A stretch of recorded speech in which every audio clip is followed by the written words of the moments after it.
That's a nearly a BF sword.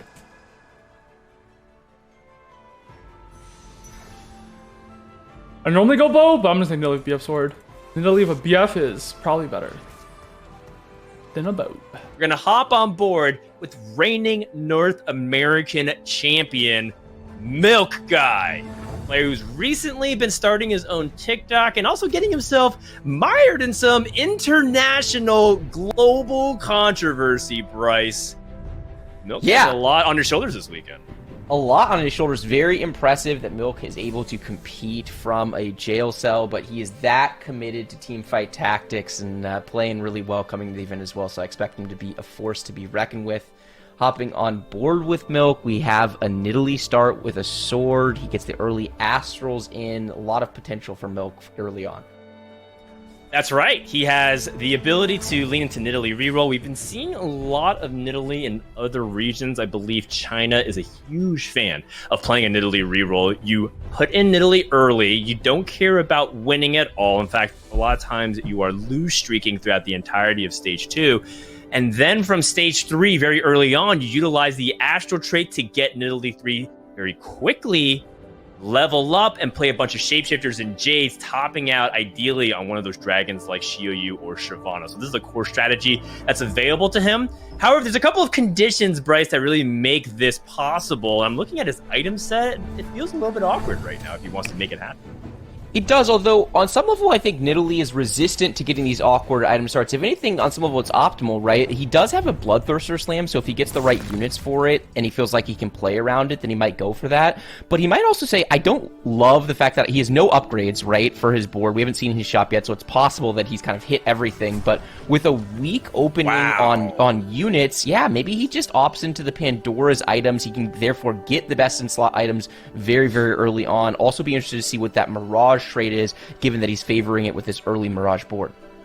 Well, he already has sold the Nidalee with the sword, heavily indicating that he's not going to be leaning towards it. And with that Mirage start, I know that Milk himself feels like Deja is an underplayed champion, that you could, or rather an underplayed dragon, so that way you can build around it. Not to mention, the Mirage is Pirate's Greed, which if you remember Pirates from previous sets, after a player combat, you will get a treasure chest that has potentially gold, and if you get deep enough into Mirage trait, you can even get items sometimes. Yeah, you can. I don't exactly expect Milk to get super deep into the Mirage trait, but you never know where his game is going to take him. For now, he's going to opt into snowballing his economy really early. Pirate's Greed, if you can get it online from the beginning of Stage 2, can really get things going, and Milk is a player very comfortable playing from behind. So just looking to kind of kill units, try to get on a loss streak early, and really, ramp up his econ. Going up against Sox, who's in basically the opposite situation. Sox has level with an extremely strong board with this early Anivia and the Archangel slammed, plus the Luden's Echo. So Sox is going to be trying to play a more tempo-oriented win streak style if he can. Yeah, 1 gold. Honestly, that 1 gold is really 0 gold because, yeah. I'll draw Sunfire first.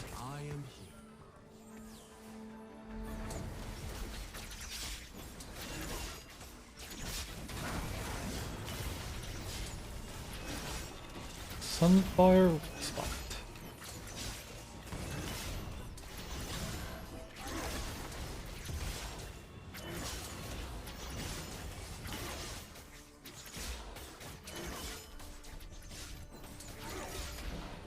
I lost. First pick with Pandora's.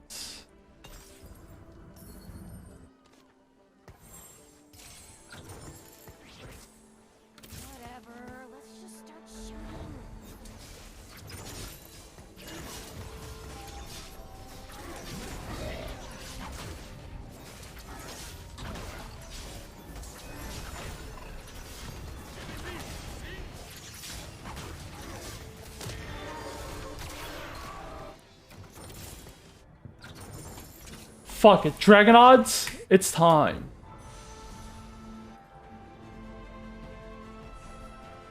So, I probably had the nice one Sunfire. Okay, he didn't have Sunfire, never mind. Oh shit, that's probably the best thing I could hit in the game. What the fuck? This is an IEPT game, IEPT Hodge, just play Siphon.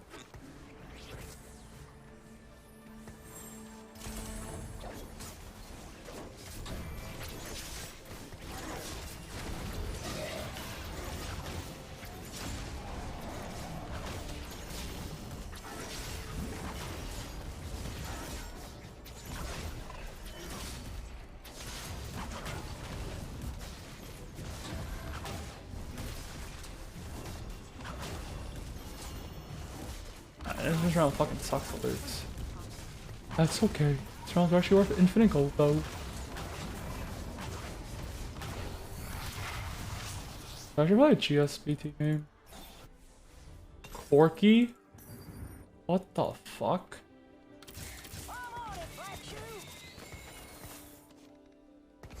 Dude, I am too greedy to drop fucking shit. Oh.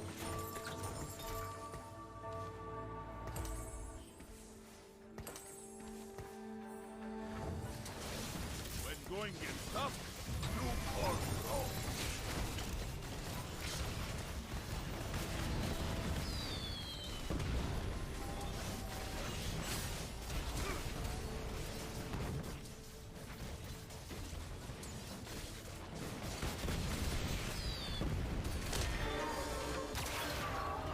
I feel like there wasn't that Jinx there. I wouldn't have dropped it all, but I think we had Jinx as well. Might as well. 30 Revel. But we're not playing fucking Corki. Honestly, if someone sees this shimmer, it's like fucking good as fuck. We might play Corki, but that's about it though. But most likely, we are not actually. It must be done. Let's have some fun. It's gonna sell this now, so fuck.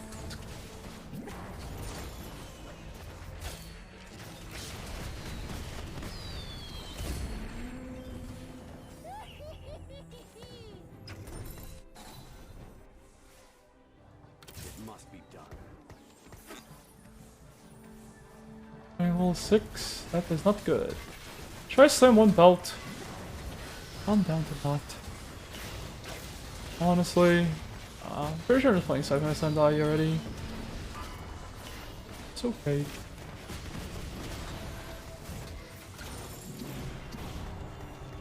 Pretty sure it's commit to Siphon. Or Corki. If I this is good. But I don't know how the fuck we're gonna check the shimmer this game.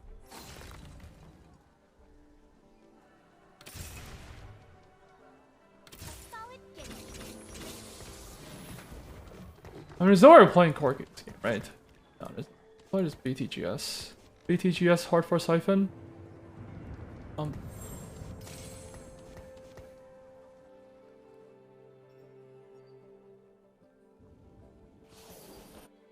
Everyone's augments are so good.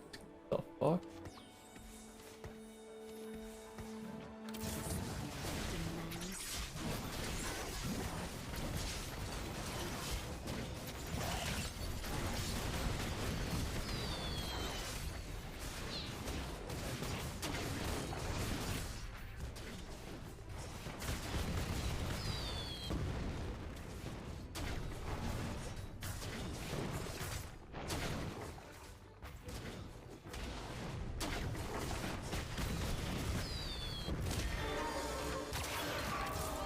Dude, it's Diamond Hands. I'm like low-key down to try to pivot back into Corki though. Shentu.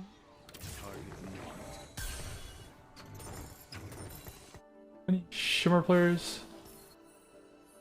No.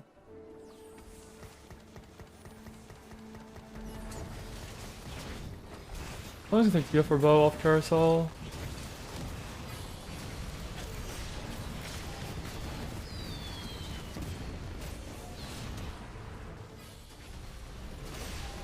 Take Elise. Let's hold Triss. These always comes back. 2 PFs, 4 cost. Honestly, don't want to Hodge actually. Actually, I'm gonna take it, but I'm pretty sure GS is better. Actually, let's go Hodge IEPT. Kinda wish we had a GS though in this game. This guy's Nico. One's frontline this game is gonna be like really strong. It's actually a GS game.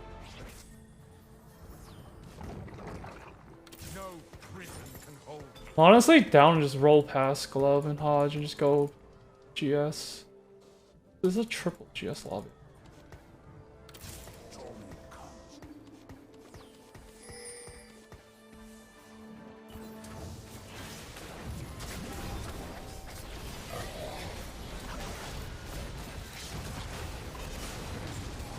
How did my Lulu even walk up that far anyway? What the fuck even happened this fight? And my Lulu went there. The fuck? What even pulls aggro?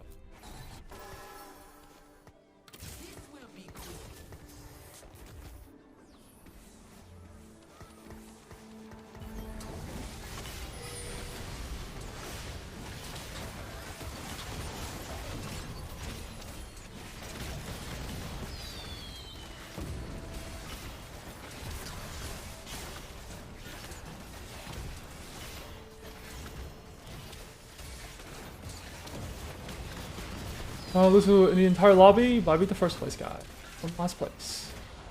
Sure. Makes sense. Since we just fought the Nilly guy, even if I had the Nilly guy, that rotation, I should be like streak. Itis, bro, wasn't it an Itis Corki game? Can I just play Corki Itis then? What the fuck? It was Diamond Hands? Bro, my Corki build is so fucking bad.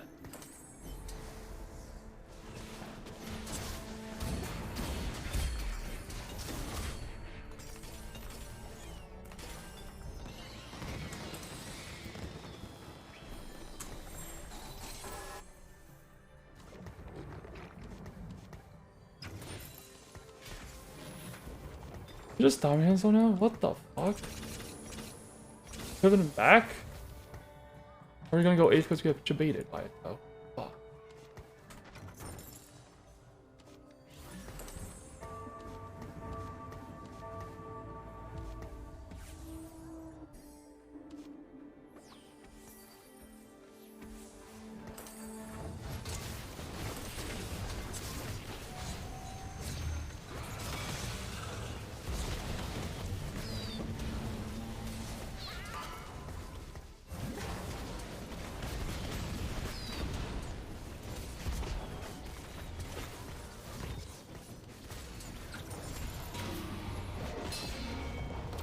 I should beat myself.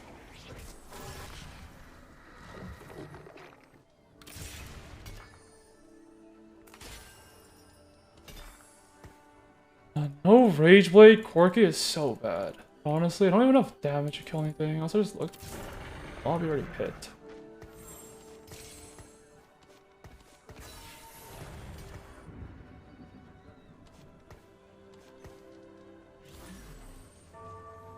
Spot is kind of scuffed.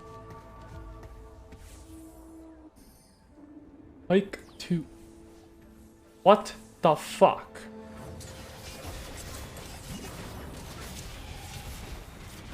I need Itis items first. Anything else? Sure. What the fuck? Honestly, maybe I just hold the line, just play Siphon, man.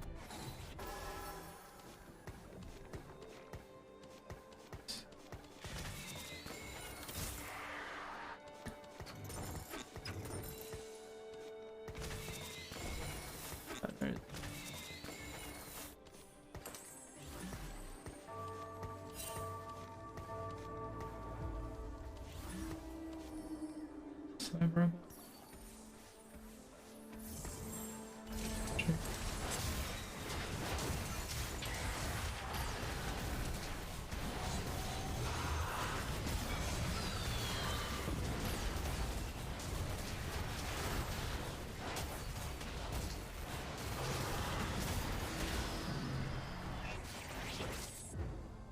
Arc of Belt.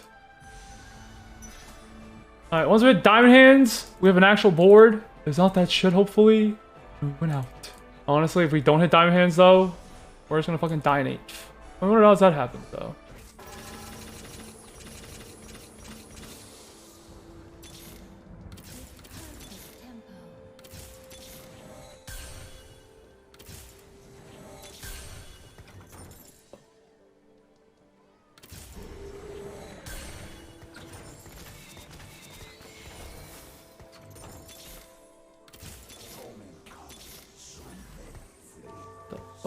Missed. We fucking missed.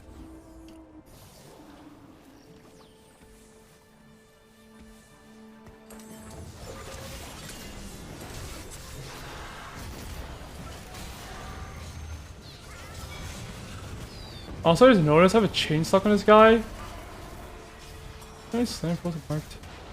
Sure. You know what? We'll snipe wasn't marked.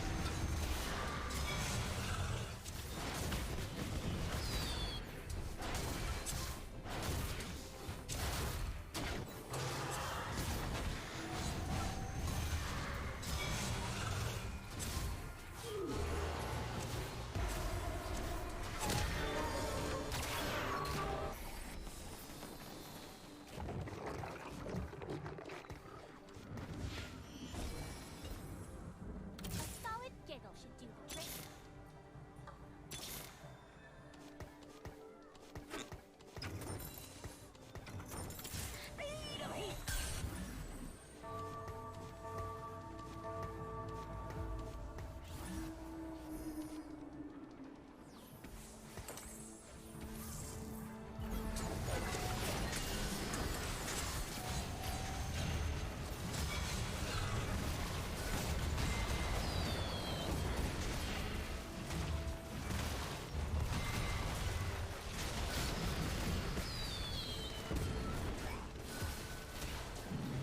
We're going H this game. After this loss, we have a fucking BT on our Corki.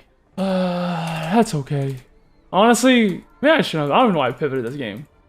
I'm very sure it actually wasn't a pivot. Just hold the line. We're actually chilling, but pivoted, so yeah, that's not good. Remember mover? I think double GS. Sounds horrible. I have 6 gold. Sure.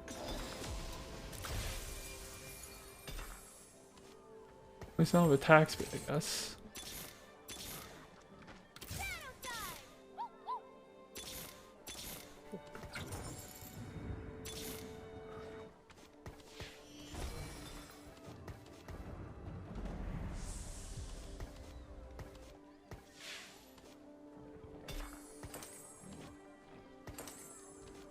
I guess I remove diamond to this guy, but where's Corki?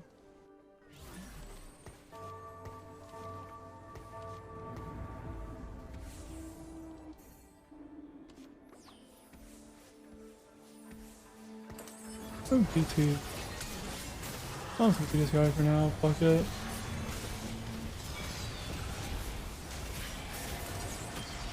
It fucking died with the item. What the fuck? Sure. I think I lost 2 gold. Huh? Let's finish this quickly.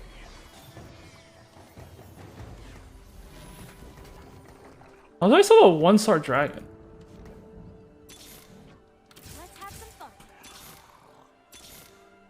Milk, meanwhile, gets this Diamond Hand such a powerful item, one of the strongest things you can get out of the Shimmer Scale tree. This is going to create moments of invulnerability for a unit at multiple points in time during the fight. Unfortunately, the units where you would usually think about putting it on your carry or on your primary front line are both completely full of items, so it will be interesting to see how he uses his Diamond Hands each and every fight.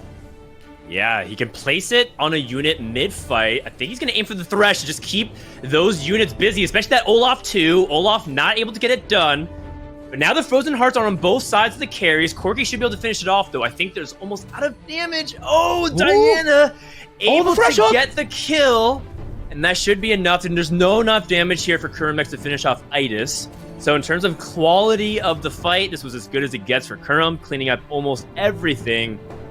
But on the other side of things, Kurum is now middle of the pack. He was streaking earlier, all of a sudden taking 2 bad losses.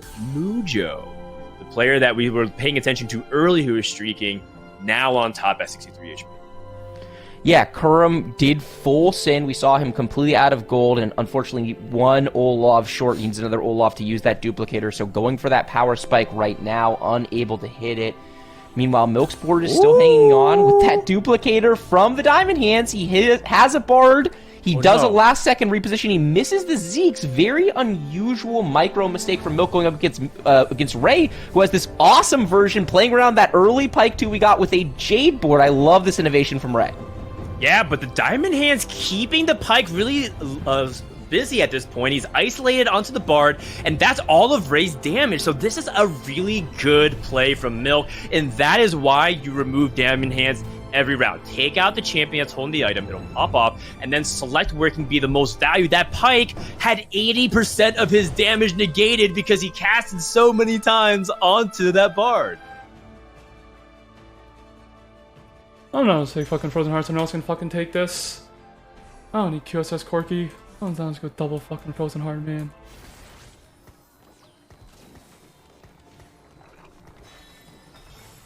Actually, I could just roll this. You know what? I'm not just roll it.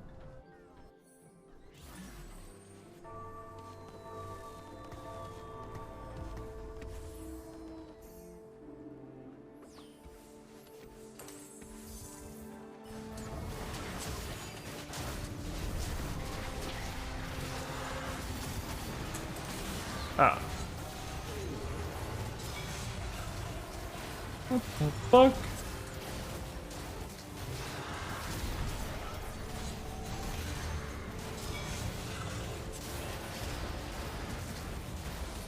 Not dead.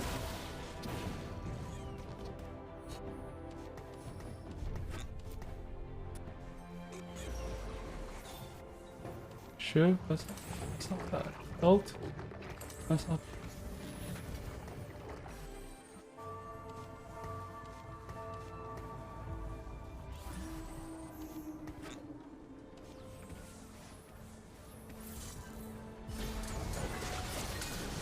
What is bleeding up?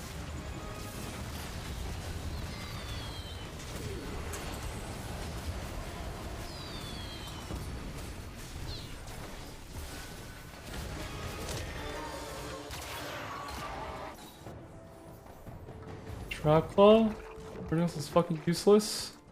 The bigger they are,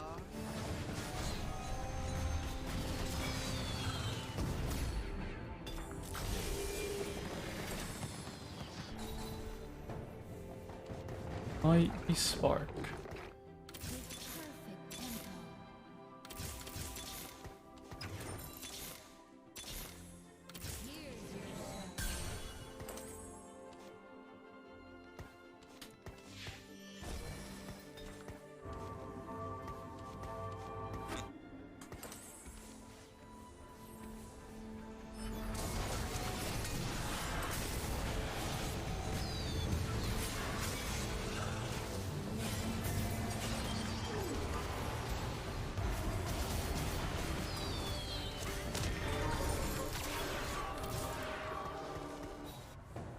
Turn.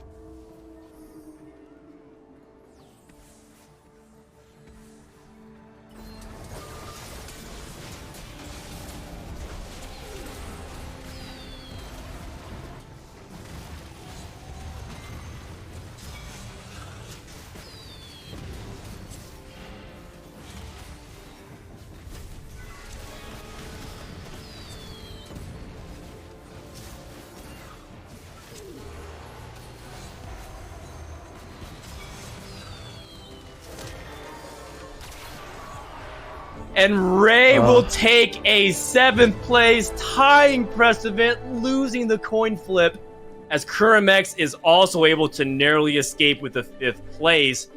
What a crazy series of events here in Game 1 Lobby C of the Astral Cup.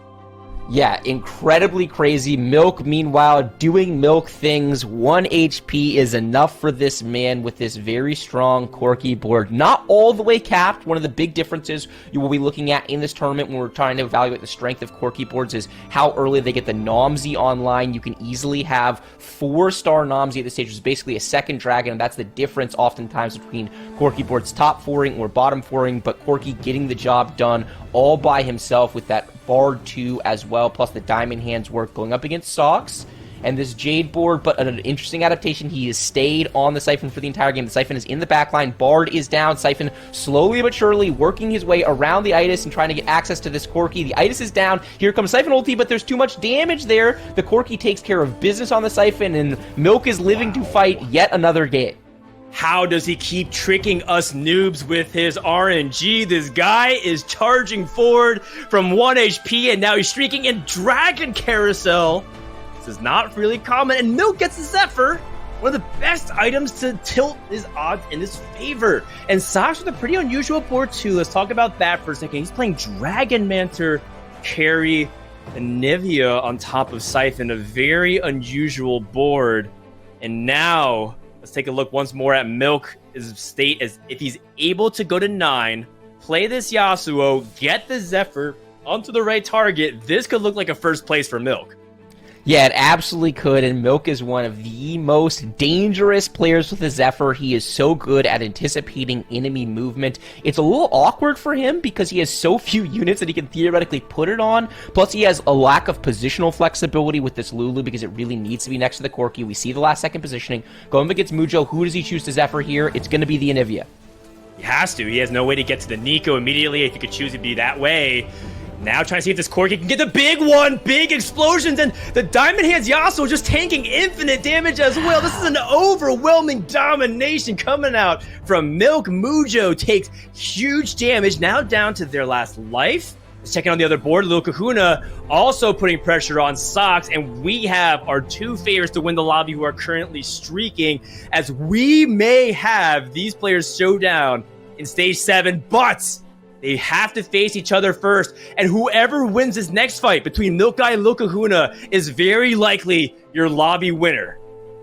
Yeah, Lil Kahuna theoretically capable of losing this fight, but staying alive if they do it with a very small number of units. Meanwhile, Milk, as we have called out multiple times, still on 1 HP and a dream. Is he going to go after a frontline Zephyr here? Is he going to try to target the Nidalee? It looks like it's a frontline Zephyr here. Is he going to find its mark? It gets onto the Shiou. That's a huge percentage of damage, so it's only a 1 carry threat for the time being. The Nidalee is wailing away. When it jumps into melee range, it should still be okay on the Frozen Heart for now because of the QSS. The Corki hasn't ramped up with a big one just yet, but here it comes. So much damage in the middle of the fight. Lil Kahuna loses Nidalee, and Shiou is soon to follow. There are so many units left alive for Milk. Oh! It is not quite fatal. Lil Kahuna lives at 1 HP. Sox out in 4th place. Mujo rounds out our top 3. Story of 1. It's just 1 HP for so many of these players. You remember when Milk, Precedent, and Ray were at 1 HP, and now Milk has a showdown for who wants to fight him in 2nd place. His composition is nearly capped. He still has ways to get even stronger as well. He could roll for a Yasuo 2, can ultimately find even higher ways to cap. His Namzi also is just continuing to get stronger and stronger. This is a very difficult spot for Mujo and Kahuna to take him down. And you know, even adding a little bit extra anti-heal with Sona. Sona's a fantastic holder of Morel Namcon. Oh, he rolled it! He got a 2nd Banshee's Claw. I just forgot about his Pandora's Box that he picked at the beginning of the game. Yeah, I wouldn't have hated the Morello on the Sona as well. He is able to roll down and gets that Yasuo. And the Diamond Hands, we saw him cheesing it earlier, but Diamond Hands is just too strong on Yasuo. This is a unit that likes to get in the middle of the fray. He's relatively squishy, and so having that Diamond Hands, having multiple moments of invulnerability in the fight is just such a big deal. We see the last second repositioning going up against the Ghost, so Milk very likely to win that fight. Ghost board's going to be a little weaker. Lil Kahuna and Mujo likely playing for 2nd place here.